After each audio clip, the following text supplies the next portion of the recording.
Osteodenzitometrija je siguran, brz i jednostavan način za rano otkrivanje smanjenja koštane gustine. To je za sada i najbolja metoda za otkrivanje smanjenja koštane gustine. Pitanje je koga treba uputiti na osteodenzitometriju. Sve žene koje su starije od 65 godina, kao i sve žene koje su mlađe od 65 godina, a imaju neki od faktora rizika za nastanak osteoporoze.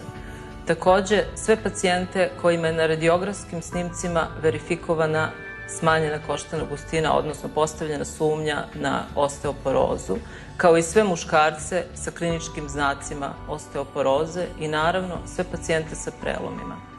Pošto je pregled potpuno neškodljiv, preporučuje se svim ženama u okviru godinu dana od ulaska u menopauzu. Pregled je veoma kratak, jednostavan i ne zahteva nikakvu pripremu. Doza zračenja koja se apsorbuje pri pregledu je veoma minimalna i iznosi 100. deo doze koju inače pacijent dobije pri standardnoj radiografiji pluća.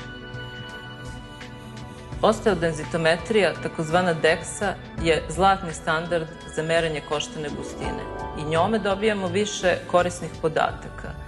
Jedan od tih podataka je koštana gustina izražena u gramima po centimetru kvadratnom, zatim T-skor, odnosno T-vrednost, koji nam govori koliko je odstupanje od normalne koštane gustine zdrave mlade osobe.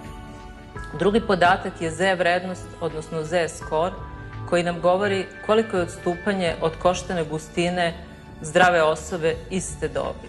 Merenje se najčešće sprovodi na kuku, odnosno vratu butne kosti i na lumbalnoj kičmi, a može da se izvrši i merenje čitavog tela. Zavisno od vrednosti koju dobijemo, dalje tretiramo pacijenta. Ukoliko dobijemo T-skor koji je iznad -1, to smatramo za normalnu koštanu gustinu. Ukoliko dobijemo T-skor koji je u intervalu između -1 i -2,5, u tom slučaju koštana gustina odgovara nivou osteopenije. Ukoliko dobijemo T-skor koji je lošiji od -2,5, radi se o koštanoj gustini nivoa osteoporoze. Naravno, sve pacijente koji imaju koštanu gustinu iznad -2, odnosno lošiju od -2,5, lečimo. Pacijente koji imaju koštanu gustinu u intervalu između -1 i -2,5 možemo da lečimo ukoliko su prisutni više faktora rizika. I lečimo sve pacijente koji imaju frakturu bez obzira na nivo koštane gustine. Pored osteodenzitometrije, u lečenju osteoporoze koristimo se i određivanjem markera koštanog metabolizma u serumu i urinu, a sve to u svrhu adekvatnog vođenja terapije i isključivanja drugih uzroka smanjene koštane gustine.